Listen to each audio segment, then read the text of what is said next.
All right, let's talk a little bit of Tyson Fury. Again, I did not want to make videos. I do not feel well, but I was live today, so fuck it. Might as well put out a video. With that being said, hit the thumbs up, sub, and hit the notification bell. That way you can get updated when I drop the newest content like this.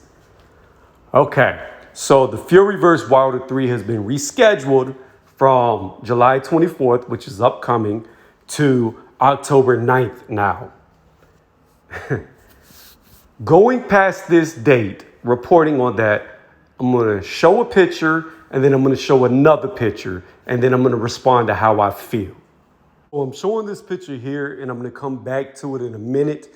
But when I first saw this picture, I thought that Tyson Fury looked sickly. He looked old in the picture and he didn't look like he was his normal self just because of how aged he actually looks in this video that he put up on his Twitter about winning the ESPN for Fighter of the Year award. We're going to talk about that in a minute. However, I'm going to show you another picture real fast. This picture contradicts that video I just saw because this is by Royalty Exotic Cars on Instagram. That's where this photo is coming from that has been drifting around the internet.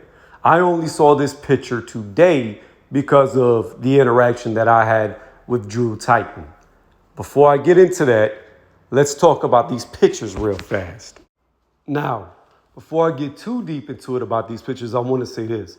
I was over there listening to Tyson's video. He was talking about some Twitter beef that he had. Don't really care about that. But the guy that he was speaking with said something about that. If you have two negative COVID test results back to back, then you're clear. Now, I don't know if that's some more information about Tyson Fury, that he was tested twice and he was cleared of COVID and that's why he's walking around. Because I could not find anything about him being negative for COVID on the internet. So I will need y'all to tell me. All I've been doing is sleeping in the bed. I really haven't been keeping up with boxing this last week. Moving past that, I would say from my personal experience, that is not the case. I have been extremely sick since Saturday. They tested me for that yesterday. They told me that if the results came back negative, I would still have to take a second test because of how sick I have been, so that they can say that it wasn't a false negative. So, and also if I was positive, they'd want to redo it again as well in case I got a false positive. So what they told me at the hospital was I would have to wait 72 hours to redo it. Not a 24-hour turnaround. I take it, I'm good 24 hours later, which would be later today if we did 24 hours to 24 hours, and retake it again today. No, they said I take it yesterday and I had to wait 72 hours, come back to the hospital, regardless whether it's positive or false, and take another one. I don't know why I said positive or false. Maybe that's a Freudian slip because I'm starting to believe that this is bullshit. But again, whether it's positive or negative, I would come back 72 hours later and take my second test. Now, they did not leave me there. They allowed me to go home to self-quarantine, and that's what I chose to do. However, I will restate again. And if this drags on, I'm sorry, guys. I'm on some meds. I'm sick, but I will say this again. If their standard is standard practice across the board, then it is not a 24-hour back-to-back. From my experiences, is you take it, you wait 72 hours, you take it again, because that's what they're doing with me. Now, it could be different from state to state. I do not know. All right, moving past that, I feel like complete trash. I'm not saying I have it. And if it turns out that I do, I will probably never tell y'all that I had it because I'm not looking for people to feel sorry for me and get views off of that. To be honest, it's really nobody's business what I have, but that was their main concern. It could turn out to be that I just have the flu, but I can tell y'all, everybody is different, but how I personally feel, there's no way I would be walking around with this shit that I have currently going to car dealerships. I have not left my house. I barely left my bedroom. Well, the guest bedroom. I barely left it. Barely. And I went from eating 6 meals a day to where I'm struggling to eat maybe 1.25 meals. So I haven't even really been eating a lot. I feel like shit. Now there's people that can catch this that are asymptomatic that feel perfectly fine and they move along like nothing's wrong. Me, I feel bad. It's not confirmed that I have it. I'm just telling you all my personal experience with what I'm going through right now. And on that 24-hour negative, another 24-hour negative, that doesn't make sense to me because, like I said, I would think the CDC would set the guidelines and it would be common practice in between hospitals that you take a test, you wait 72 hours, you take another test, and depending on what those tests give you the results of will dictate if you actually have it or you have something else. In my case, it could be that, it could be the flu, it could be anything, who knows? I had a lot of blood work done. So moving past that, here's something that I do not understand. How the fuck did Tyson Fury get Fighter of the Year for 2021 when he hasn't even fought in 2021? That doesn't make sense to me. There are a lot more fighters who are deserving of an award like that of this year when he hasn't even fought in this fucking year. See, I would think that people would start reporting on him being seen at places like this, but it seems like outside of the internet, it's a media blackout. Nobody's talking about him being seen around the city. And it doesn't make sense to me how instead of stuff like that's being talked about, what is being talked about is him winning Fighter of the Year, getting these ESPY awards and everything else. It makes absolutely no sense in my opinion, and it's BS. Now, what I do want to say is this. If he is sick, I hope he gets better. But if he is not sick, this is really what I want to say. Tyson Fury, a lot of people who back you, who support you, believe that Deontay Wilder was scared of you. I've never believed that. But let's say he is. The reason why, let me say this real fast. The reason why I don't believe Deontay Wilder was ever scared of Tyson Fury is the fact that he took him to mediations, arbitrations. Like, you're not going to force somebody to fight you that you're scared of. You're going to let them off the hook. You're just be like, oh, he ducked me. He was scared. All of this, complain, right? You're not going to pursue them legally to force them to fight you.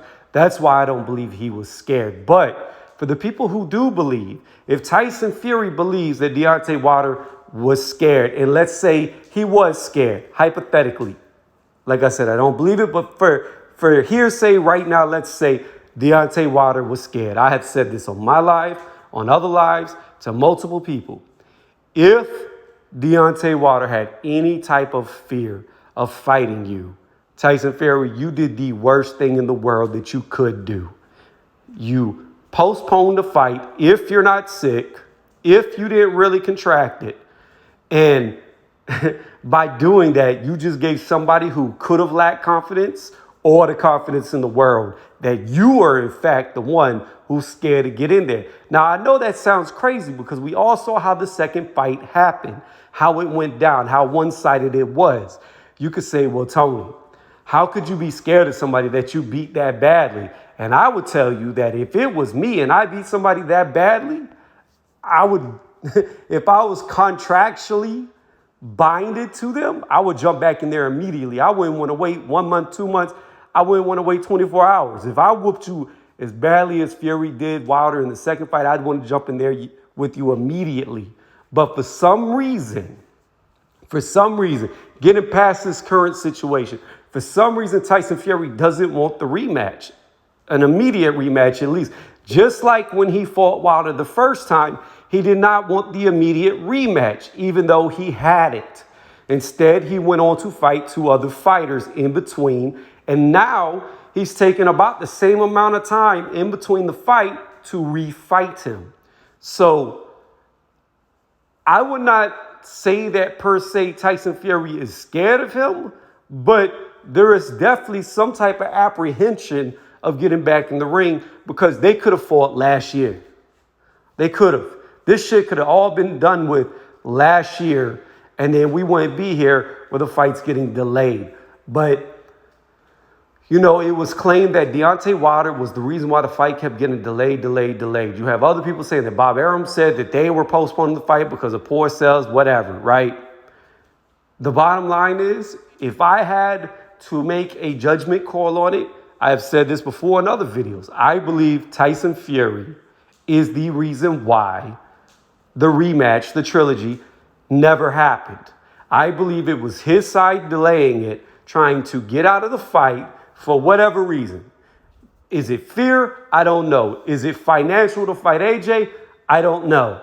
But for whatever reason, with everything that has gone on, I believe personally that he is the reason why it drug on for so long. And come October, it'll be 20 months before either guy has fought. He's the reason why. And again, I will say this. If he truly has it and he is positive and he's walking around with the ability to spread this shit to people who don't have it, because you know, being a celebrity, a lot of people are going to walk up to you. A lot of people are going to want to talk to you. You're going to draw a crowd. So now you're putting people in a close proximity with you that could actually get sick. And if people do end up getting sick, then he deserves any type of legal action those people take against him that were around him, because you're opening up Pandora's box and you don't care about other people's health because you're out and about moving around, which is another bullshit thing all in itself. So, again, I will say this. I do not know if he has it. I do not know. I cannot tell you because I am not around him. I have not seen the medical documents. I cannot tell you definitively yes or no, he did or did not have it. But what I can say is, if he does, and he's going around people, there's something seriously wrong with that. And I don't understand why it's not being talked about, the health risk that he's causing anybody he comes around. Secondly, I don't agree with this man winning a Fighter of the Year award in a year that he has yet to have fought in. Supposedly, they're going to fight in October. We're not in October yet. We were only weeks away from this fight and it fell through. Who's to say that he actually shows up to the October date? I don't know that he will. We've seen this before with Klitschko, to where it just never happened.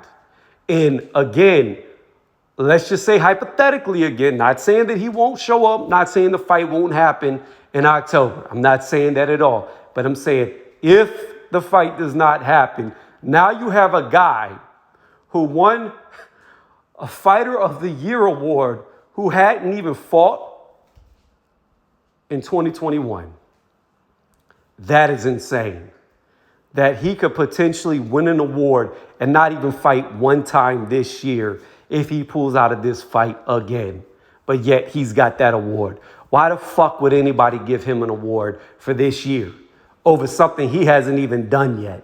That's looking like he may not even do. There may not be no date. Look here, guys, I'm rambling. I'm talking. I don't know how much sense I'm making. I'm sick. I'm on meds. Let me know what y'all think in the comments section. But I think it's about fucking time people start calling Tyson Fury out on the bullshit that he's doing. Because at the end of the day, him not fighting Tyson Fury not fighting Tyson Fury.